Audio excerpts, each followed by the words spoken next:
Good evening, Bahamas. Coming up tonight, the Prime Minister advises Bahamians against traveling north. First and foremost, you should not travel unless absolutely necessary. The latest on new domestic travel visas and requirements, and a closer look at a recent rise in COVID-19 cases on Grand Bahama.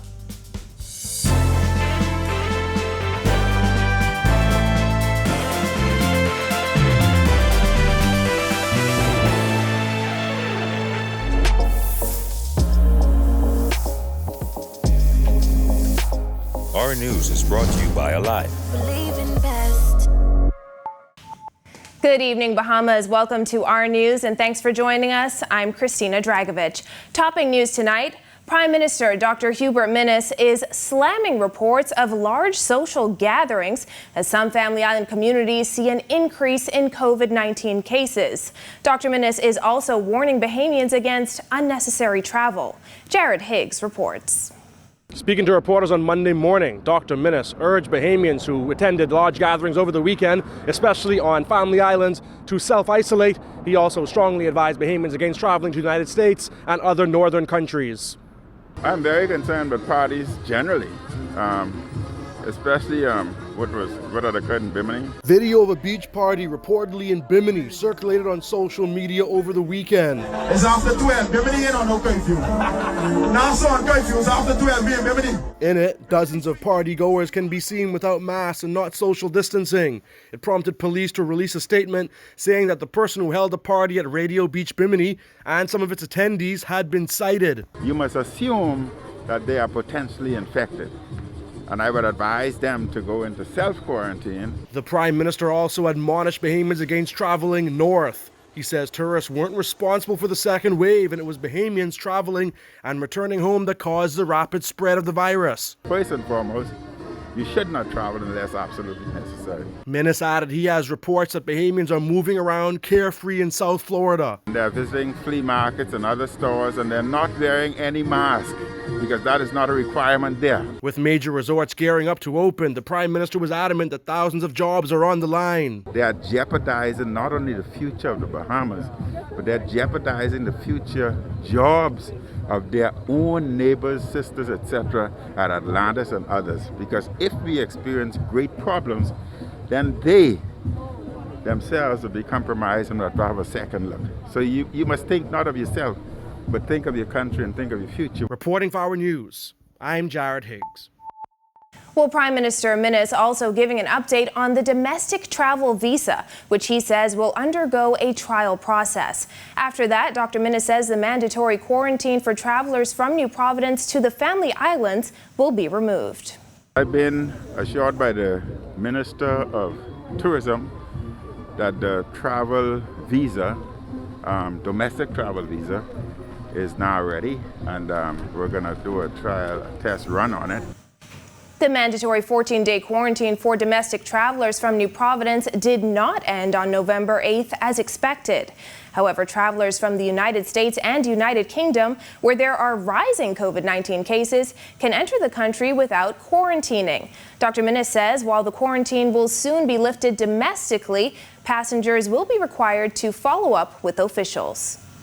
It's essential for them to complete the daily risk assessment. If that is not done, there's a penalty, a fine. And I think it's about $100 fine for each day or 1 week imprisonment for each day. Because we are taking this matter serious because their irresponsibleness can jeopardize the future of our country. Meanwhile, National Security Minister Marvin Dames says discussions are underway to determine how citations can be removed from police records. Kyle Joaquin has the story. But we're dealing with that. One of the things is it's unfortunate. Calling it unfortunate that citations for COVID-19 violations are on police records. National Security Minister Marvin Dames says government is working to have them expunged. We're working with the AG's office. At the end of the day, we want to make certain that our goal is to ensure that, we do our best that people do not have blurred police records. Last week, after a photo of someone's police record made the rounds on social media showing a COVID-19 citation, Police Commissioner Paul Rhodes said he would meet with the Attorney General to determine the next course of action. When we sought to get the AG on the record the day after, he declined. However, Dame said it was never government's intention for people to have a stain on their police record for COVID violations, as they were just to act as a deterrent to breaking the restrictions. This is part of the struggle. You know, the last thing we want to do is to see people get police records over, us saying you got to be more responsible. It doesn't make any sense. On the other hand, Dame says those restrictions are there to help save lives. Pointing to videos emerging from places like Bimini of people partying and having gatherings, Dame says government shouldn't have to beg people to help save their own life. Some persons feel, right, that they're not prepared to listen. They're prepared to flaunt their safety and their security and their lives, all right, just to say that they were able to beat the system. Well, it's crazy. According to police, several of those people who attended the party in Bimini were cited. Dame said it really comes down to personal responsibility and not people trying to outsmart police. We're not talking about having a competition with the police to see whether you can outsmart the police or to see whether you can outsmart the system. That's not what it's about. For Our News, I'm Kyle Joaquin. Bimini residents condemning the decision by some on that island to attend a large beach party over the weekend. Jillian Gray has that angle. It's after 12. Bimini ain't on no curfew. Now it's on curfew. It's after 12. It was this video that sparked outrage among some residents on Bimini. Dozens of partygoers can be seen without masks and standing together despite the order prohibiting gatherings of more than 10 people. Keisha Russell lamented the decision by some Biminites to attend the late-night party and warned it could undo all the sacrifices made to stave off the spread of COVID-19 on the island.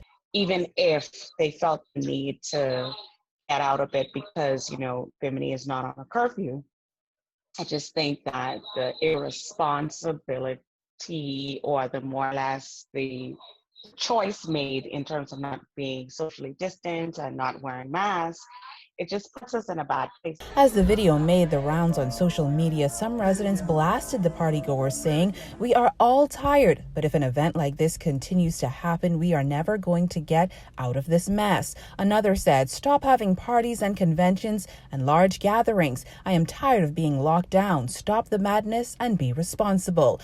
This resident said the event could lead to further restrictions, saying, "Look like y'all want to be locked down for Christmas." We were locked down for two whole weeks. I really thought we had progressed, but this is very disappointing. It's obvious that we kind of let our guards down. Health officials have linked several possible cases of COVID-19 to a church convention on the island. Russell said, whether at church or in public, everyone should be following the guidelines. Same thing. It doesn't matter whether it's church events or social events. We have to keep the protocol and keep in mind that one case is one case too many on the island. According to the Ministry of Health COVID report, Bimini and Cat Cay recorded 11 new cases on Sunday, bringing the total to 74. Now, officers cited not only party organizers, but also most of those in attendance. And they say they will not stop until they've cited all of the party goers for not social distancing and not wearing a mask. They also slammed large gatherings and said that all laws as it relates to the emergency orders will be rigorously enforced. Reporting for Our News, I'm Jillian Gray. Thanks, Jillian. Well, COVID-19 cases are on the rise once again on Grand Bahama, which recorded more cases in the first 2 weeks of November than the entire month of October. Giorgio Bain reports. 114 COVID-19 cases were recorded on the island of Grand Bahama in October. Now, just 2 weeks into November, there have been an additional 155 cases confirmed on that island. Between November 7th and 14th, 99 cases were recorded. Prime Minister Dr. Hubert Minnis said at this point, the new cases are believed to be confined to a particular area. Grand Bahama cases are confined to a particular area, and I think health would speak to that. There's no direct evidence that it's penetrated the community at this particular time, but those individuals in those areas, though they are working there, they still live within segments of the community. And it's always a possibility that somebody could visit them and subsequently take it out and then go and attend a funeral, of which we know cause great problems, and therefore I ask individuals to adhere to the requirements and the standards of funerals, churches, etc. With COVID-19 cases once again on the rise in Grand Bahama, residents are fearful that it could result in stricter emergency measures as they plead with fellow residents to carry out COVID-19 safety protocols. A lot of people cannot go without, socializing and partying and things, and they don't understand the detrimental situation this virus is going around. This virus is going to cause the Grand Bahama on the Bahama Islands to be shut down totally, because what happened is we're increasing a lot because the younger generation, they're not into staying at home and adhering to the rules. They want to be partying, drinking, socializing, all these different things. Grand Bahama is no stranger to lockdowns. The island was placed on a 2-week lockdown on July 23rd, which was extended twice, ending on the 25th of August. Irvin Palacios says he would understand if the government tightened up on emergency measures, but urged residents to follow the law. Sometimes the government have to make some very unpleasant decision, but at the end of the day, people need to keep separated from each other. And I spend a lot of time by myself, and I think the ventilation to the island is good, and people should utilize it, walk through the forest and stuff like that. Go on the beach and let it blow, But sitting up and talking to people in the face and stuff is not very wise. Reporting for Our News, I'm Giorgio Bain. Thanks, Giorgio. It's a beautiful Monday evening outside our studios. Here's Greg Thompson with our first look at weather. Thanks, Christina. I'm meteorologist Greg Thompson with your first look at weather. Outside our studios, we have warm conditions, temperatures in the low to mid 80s. 82 is our current temperature outside our studios. Winds are out of the southeast at 6 knots. It feels like temperature around 82 degrees Fahrenheit. Satellite view around the area, we have some high-level clouds from major hurricane Iota streaming across the central and southeast Bahamas. We also have a frontal boundary that's across central Florida that's expected to get in here sometime late tonight or into Tuesday. That's your first look at weather. Your extended forecast is still to come. Still to come on Our News, a restaurant owner's frustrating exchange with police, plus what the BPSU is all worked up about. That's coming up when Our News returns. Just when you thought the year would end drought, Rev came through with Magic and Holiday Chill. Our cashback will double, making more spirits rise, with chances to spin and with a dope random prize. The rules are quite simple. You can find them online. Just sign up for Trio and pay your Rev bill on time. Our grocery store dash is sure to bring smiles as 16 lucky winners tear through the aisles. Call 601-8992 or visit rev.vs/promotions to find out how you can win with Rev's Field of Magic giveaway. Rev, you and us, together.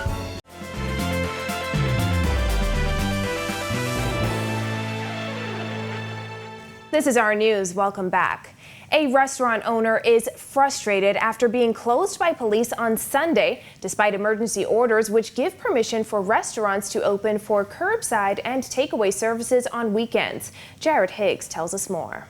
It's been a tough 9 months for the Bush Cook owner, Corey Small, as lockdowns and other measures have had a negative impact on his business. It's a lot that is happening for small businesses. Small says he was opening for takeaway on Sunday, but was stopped by police officers.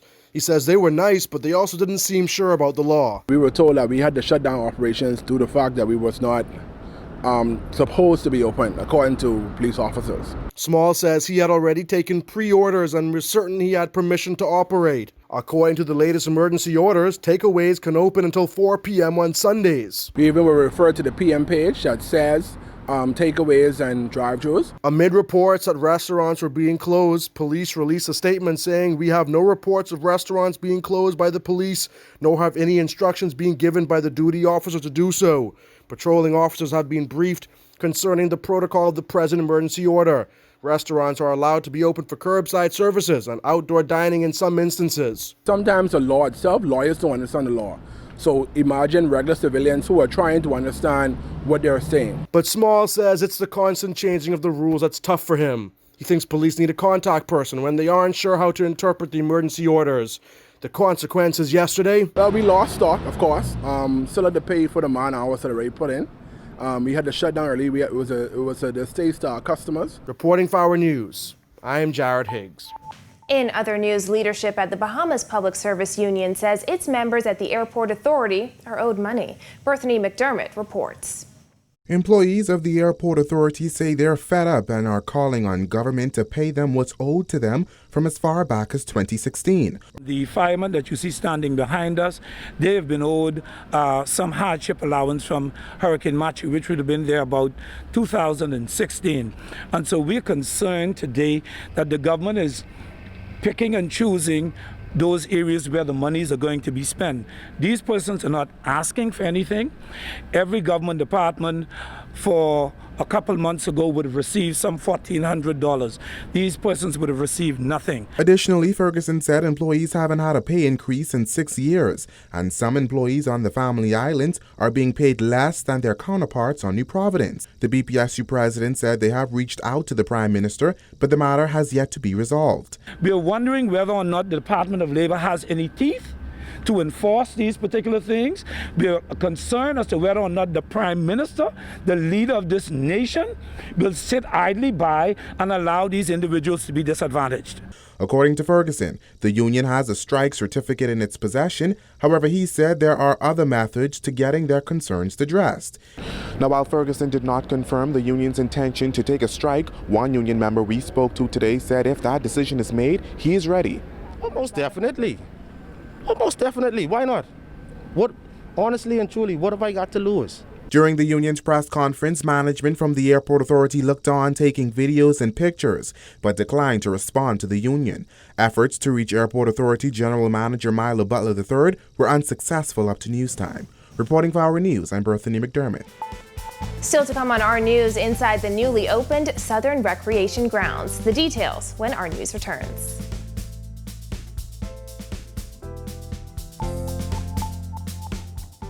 This is a huge deal. NFL Sunday Ticket is back, only with Rev Trio.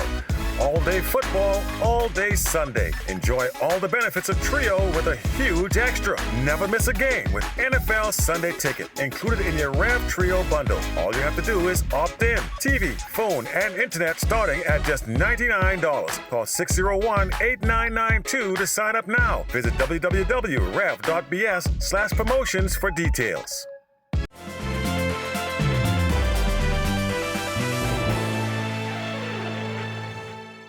The single largest investment in the inner city in the last 40 years is how Bain and Grantstown Member of Parliament Travis Robinson described the opening of Southern Recreation Grounds. Robinson says it is worthy of the restoration it received. These grounds have played a pivotal role in the fight for equality and the progression of the modern Bahamas.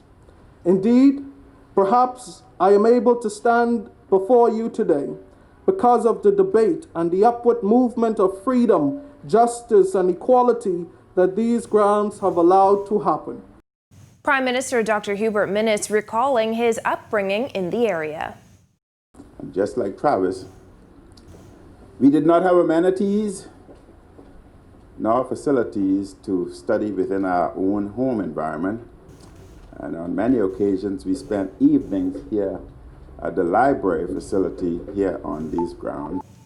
Well, the Dolphins are on a roll as Week 10 of the NFL season wraps up tonight. Marcellus Hall has the latest in our sports.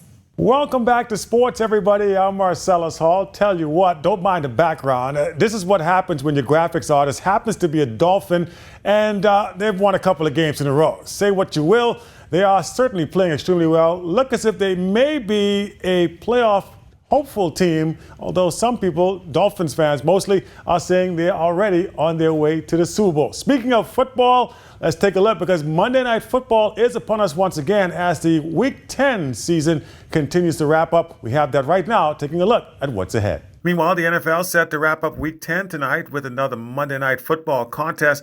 Chicago Bears, they'll take on the Minnesota Vikings in this evening's game. Bears at 5-4. They're second in the NFC North, with the Vikings fourth in the division at 3-5. Bears are on a 3-game losing streak after starting out the season 5-1. Vikings, meanwhile, they started out the season 1-5, but have won their last two, led by running back Dalvin Cook. The league's leading rusher has 478 yards and 6 touchdowns over the last 2 weeks. Now for a quick look at your winners and losers from Sunday's contests.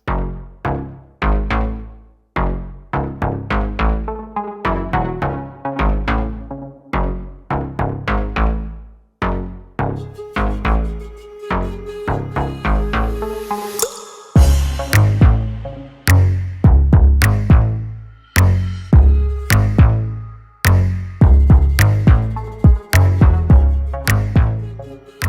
as we said, lots of football tonight. We'll give you details on this and so much more coming up for you tomorrow. Meanwhile, I say thanks to all of our Dolphins around the office here. They include our graphics artist, Lynette, and of course, Patty, who is a big Dolphins fan as well. All the rest of you guys, kudos. We'll see what happens coming up for you next week. I'm Marcellus Hall for Our Sports. Still to come, meteorologist Greg Thompson is back with the extended weather forecast. Plus, a new initiative fosters a sense of community in the midst of crisis. Stay with us. Just when you thought the year would end dry, Rev came through with Magic and Holiday Cheer. Our cashback will double, making more spirits rise, with chances to spin and with a dope random prize. The rules are quite simple. You can find them online. Just sign up for Trio and pay your Rev bill on time. Our grocery store dash is sure to bring smiles as 16 lucky winners tear through the aisles. Call 601-8992 or visit rev.vs/promotions to find out how you can win with Rev's Field of Magic giveaway. Rev, you and us, together.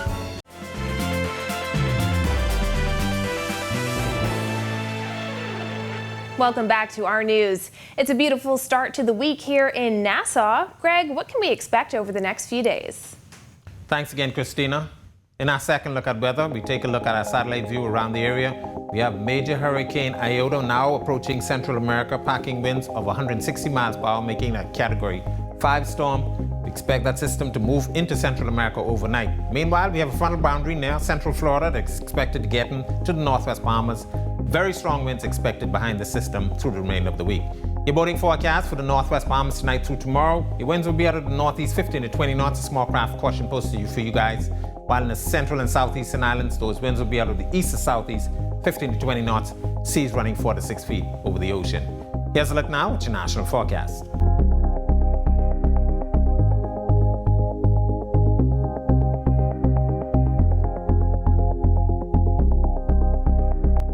Now we'll look at your extended forecast through Saturday.